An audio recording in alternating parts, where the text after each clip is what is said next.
የሙዚቃ ሰዎች የፊልም ሰዎች ኢትዮጵያ ውስጥ ክሊፕ የሚሰሩት ደህንነትን ማሳየት ክብር ይመስላቸዋል።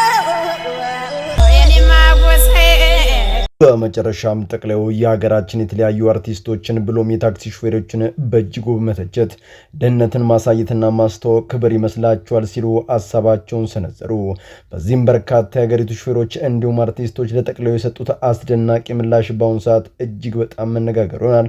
በዙሪያ መረጃዎችን አጋራቸዋለሁ። Wake up. Christianity is under attack. أنتم ملح الأرض لحتى يملح الأرض فمن يملح. በመጨረሻም በሀገረ ግብጽ በኦርቶዶክሳውያን ክርስቲያኖች ላይ የበረታ ያለው ስር ዓለምን እያናወጠው ይገኛል። የወንድማችን በእስልምና እምነት ውስጥ በርካታ ዓመታትን ካስቆጠረ በኋላም ቅዱሳት መጻሕፍትን በማንበብና በማነጻጸር ወደ ትክክለኛው መንገድ አቅንቶ ልክ እንደ ወንድማችን በንጽጽር ብዙሃን ወንድሞችና እናቶቹን ወደ ቅድስት ቤተክርስቲያን እንዲመለሱ ምክንያት የሆነ ሲሆን በዚህም ውስጣቸው ያደረው ፈርዖኖቹ ሙሴና እስራኤልን ለማጥፋት እንደተፋጠኑት ሁሉ ወንድማችንን ለመብላት የሄዱበት ርቀትና በዛሬው ዕለት ተፈርመው ያለቀው ፔቲሽን ግብጽን አጣብቂኝ ውስጥ ከቷታል። ምንድነው የተፈጠረው? ዝርዝሩን ይዤላችሁ ቀርቤያለሁ። ከዚህ ጋር በማያያዝ ቀሲስ ዶክተር መዝገቡ ከታሰሩ ወራቶች የተቆጠሩ ሲሆን በኋላም የተፈቱ መሆናቸውን ተናግሯል። በጉዳዩ ላይ ዝርዝር መረጃዎችን አጋራችኋለሁ።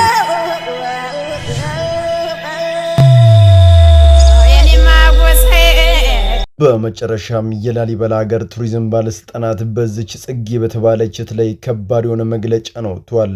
ጽጌ የተባለችት ምን ፈጽማ ነው? አብረን እንመለከተዋለን። ሰላም በመላው ዓለም ላይ የምትገኙ ውድ ቤተሰቦቼ እንዴት ናችሁልኝ? እኔ ደህና ነኝ። ቸሩ መድኃኔዓለም የተመሰገነውን በዛሬው ቆይታችን እጅግ በጣም ቁም ነገር አዘል ቪዲዮዎች ይዤላችሁ መጥቻለሁ። ከእናንተ የሚጠብቀው እንደተለመደው ቪዲዮ ላይክ እና ሼር ማድረጋችሁን አትርሱ።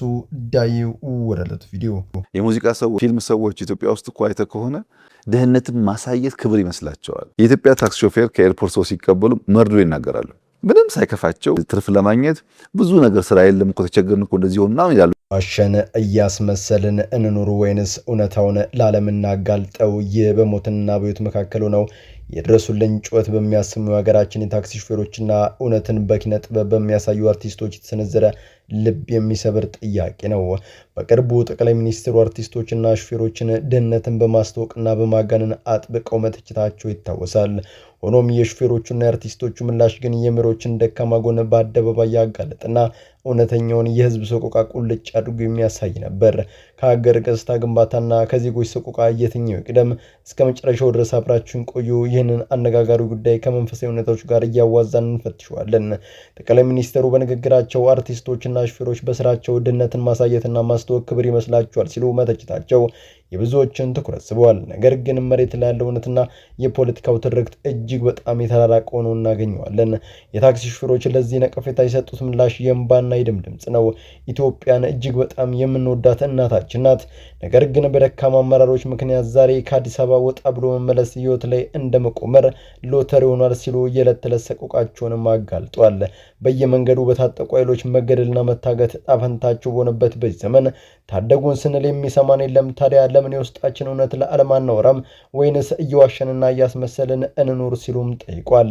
በመንፈሳዊ ዓለም እውነቱን ታውቃላችሁ፣ እውነትም አርነት ያወጣችኋል እንደሚባለው የተራበን ሰው ጠግባል፣ የቆሰለን ሰው ድናሃል ብሎ ማስመሰል ከፈጣሪም ከሊናም የሚያጣላ ታላቅ ኃጢአት ነው። ቁስልን በመደበቅ የሚመጣ ፈውስ የለም። በተመሳሳይ አርቲስቶችም ለጠቅላዩ ትችት የሰጡት ምላሽ የሞራል ልዕልናን የሚያሳይ ነው። እኛ የህዝብ ልጆች ነን፣ ሀገር ስታመር ማየት እንወዳለን። ጠቅላዩ እንዳሉት ድህነትን ለማንጸባረቅ ብለን ያልተገባ ቦታ እንቀርጽም ብለዋል። አክሎም ይህንን እንዲሉ ያደረጋቸው እኛ የህዝብ ድምጽ መሆናችንና የህዝቡን መን በመናገራችን ነው ሲሉ እውነታውን ተጋፍጦታል።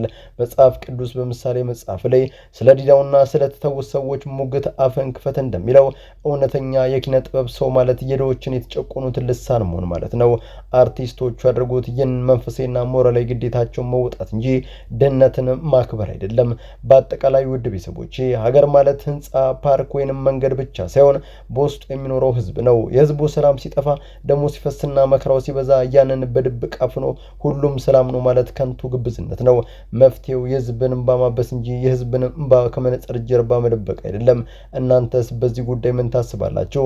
ጠቅላይ ሚኒስትሩ እንዳሉት አርቲስቶችና ሹፌሮች ድህነትን እያስተዋወቁ ነው ብላችሁ ታምናላችሁ ወይንስ ሹፌሮቹና አርቲስቶች እንዳሉት የመንግስትን ደካማ ጎንና የህዝብን እውነተኛ መከራ ስላሳዩ የተሰነዘረባቸው ትችት ነው? ሀሳባችሁን ኮሜንት ላይ አስፍሩልኝ። Please, I beg of you, we need everyone's support. This is Saeed Abdelrazik, a 30-year-old Egyptian who converted from Islam to Christianity in 2016. Wake up. Christianity is under attack. أنتم ملح الأرض إذا فسد الملح فبماذا يملح የታሰርኩት በካቴና ነው፣ እናንተ ግን የታሰራችሁት በታላቁ ዳኛ በህሊናችሁ ነው። በኢትዮጵያ ፍርድ ቤት የተሰማው የአባታችን ቀሲስ ዶክተር መዝገቡ የነጎድጓድ ድምጽ ነው። በሌላ በኩል ደግሞ የዘመናችን የግብጽ ፈሮኖች በካቴና አስረው እያሰቃዩት የሚገኘው የሰይድ አቡ ሙስጠፋ አስገራሚ ክርስትና መስዋዕትነት ዓለም እያነጋገረ ይገኛል። አካላቸው በብረት ቢታሰርም ህሊናቸውና መንፈሳቸው ግን እጅግ በጣም ነፃ ነው። የእነዚህ ሁለት ጀግኖች ታሪክ ምንድነው? ክርስትና የሚደምቀው መስቀልን በመሸከም ነው የሚባለው ለምን ይሆን? እስከ መጨረሻው ድረስ አብራችሁን ቆዩ። ታሪካችንን የምንጀምረው ግብጽ ነው። ሰይድ አቡ ሙስጠፋ በ2016 መጽሐፍ ቅዱስን በጥልቀት በማንበብና ከነበረበት እምነት ጋር በማነጻጸር የእውነት በር ወለል ብሎ ሲከፈትለት ህይወቱን ሙሉ በሙሉ ለክርስትና አሳልፎ ሰጠ። የሳውዲ ለውጥ መንገድ በርካቶችን ሲያነቃቃ የተናደዱት የዘመናችን የግብጽ ባለስልጣናት ልክ አባቶቻቸው እስራኤልን እንዳሳደዱት ሰይድን ማሳደድ ጀመሩ። ሰይድ ለጥቂት ጊዜ ወደ ሩሲያ ቢሰደድም ጥሪው ስላስገደደው ወደ ሀገሩ ግብጽ ተመልሶ ብዙዎችን ወደ ቀናው መንገድ መመለስ ጀመረ። በዚህ የተበሳጩት ባለስልጣናት ዛሬ ላይ እርሱን አስረው ከፍተኛ ስቃይ እያደረሱበት ይገኛሉ። ነገር ግን ክርስትና የሚደምቀው መስቀሉን በመሸከምና ዋጋ በመክፈል ነውና የሰይድ መታሰር የክርስትና ብርሃን አላጠፋውም። ይልቁንም አምነስቲ ኢንተርናሽናልን ጨምሮ ዓለም አቀፍ የሰብአዊ መብት ተሟጋቾች ድምጽ እየሆኑለት ነው። የግብጽ አደባባዮችም በክርስቲያኖች ሰላማዊ ሰልፍ ተጥለቅልቀዋል።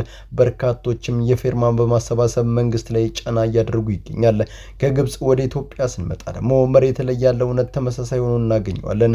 ባርሲ ለፈጸመው ንጹህ የክርስቲያኖች ደም የፍትህ ድምጽ መሆናቸው ብቻ የታሰሩት አባታችን ቀሲስ ዶክተር መዝገቡ ፍርድ ቤት ቀርቦ የተናገሩት ቃል የብዙዎችን ልብ የነካና ታሪካዊ ነበር። አስረናል የምትሉ ፍትህን የምታጓድሉ እኔ የታሰርኩት በካቴና ነው፣ እናንተ ግን የታሰራችሁት በታላቁ ዳኛ በህሊናችሁ ነው።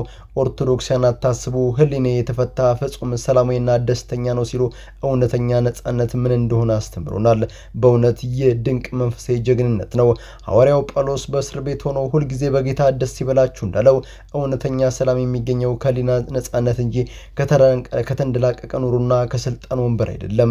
በአጠቃላይ ውድ ቤተሰቦች በግብጽ ይሁን በኢትዮጵያ እውነትን የሚናገሩ ሰዎች አካላቸው ሊታሰር፣ ሊሰደድ ወይም ሊገደሉ ይችላሉ። ነገር ግን እነሱን ያስሩና ያሰቃዩ የነበሩ አካላት በህሊና እስር ቤት ሲሰቃዩ የእውነት አርበኞች ግን በሰላም ይተኛሉ። ካቴና እጅና እግርን እንጂ ህሊናን አያስርም። እናንተስ የእነዚህን ሁለት አባቶች መስዋዕትነትና የህሊና ነጻነት እንዴት አያችሁ? ሰይድ አቡ ሙስጠፋ በግብጽ ቀሲስ ዶክተር መዝገቡ ደግሞ በኢትዮጵያ እየከፈሉት ያለው ዋጋ ለክርስትናው ዓለም ምን ትምህርት ይሰጣል? ሀሳባችሁን ኮሜንት ላይ አስፍሩ።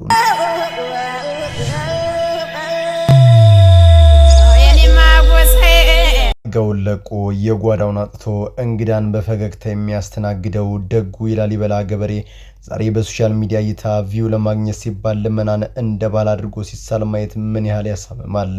ሰሞኑን ጽጌ የተባለችው ግለሰብ በሶሻል ሚዲያ ላይ ገጽ ላይ ያጋራችው ላሊበላ አካባቢ ያለው ስርዓት ነው ያለችው ድራማ የልመና ቪዲዮ የላሊበላን ቱሪዝም ባለስልጣናትና የአካባቢውን ማህበረሰብ በእጅጉ አስቆጥቷል። ታሪኩ የቷል ላሊበላ ጥላሸት የተቀባው ድርጊት እንዴት ተፈጸመ? ባለስልጣናቱና የአካባቢው ማህበረሰብ ያስተላለፉት ጥብቅ ማስጠንቀቂያ ምንድነው? አብረን እንመለከተዋለን። እንደሚታወቀው ላሊበላ በዓለም አቀፍ ደረጃ በውቅር አብያተ ክርስቲያናትና በገዳማቱ ብቻም ሲሆን በእጅግ ደግና ሃይማኖተኛ ማህበረሰቡም ይታወቃል።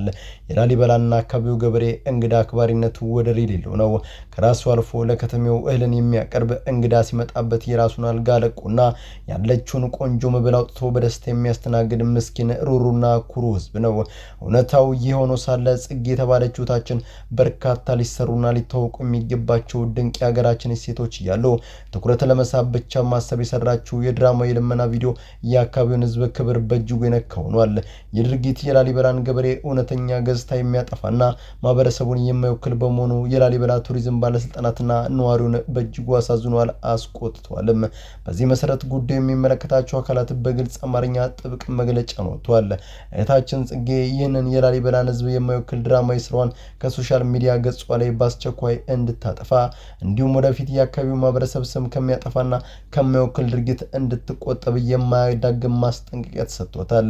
የሶሻል ሚዲያ ዝና የህዝብ ማንነት ታሪክ በማዛባት ሊገነባ አይገባም። በአጠቃላይ ውድ ቤተሰቦቼ ዩቲዩብ፣ ቲክቶክ፣ ፌስቡክ ላይ እይታ ላይክ ለማግኘት ሲባል የኩሩን ህዝባችንን ገጽታ የሚያበላሽ ኮንቴንት መስራት የሞራልም የታሪክም ተወቃሽነትን ያስከትላል። የህዝብን ገመና መሸፈን መልካም ሴቱን ማውጣት እንጂ የሌለ ታሪክ ፈጥሮ ማህበረሰብን ማዋረድ ፈጽሞ ተቀባይነት የለውም። እናንተስ በዚህ ጉዳይ ምን ታስባላችሁ?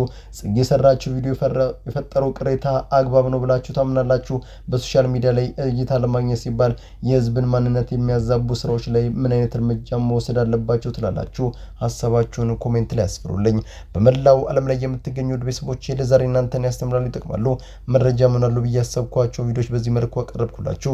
በቀጣይ በሌሎች አስተማሪ ቪዲዮዎች እንገናኛለን። ለዚህ ቻናል አዲስ ከሆናችሁ ምን ይጠብቃችሁ ነው? መለስ ያላችሁ ሰብስክራይብ፣ ላይክ፣ ሼር ማድረጋችሁን አትርሱ። ባላችሁበት ሁሉ ክፉ ሳይነካችሁ በሰላም በቸር በጤና ቆዩልኝ። ይመቻችሁ።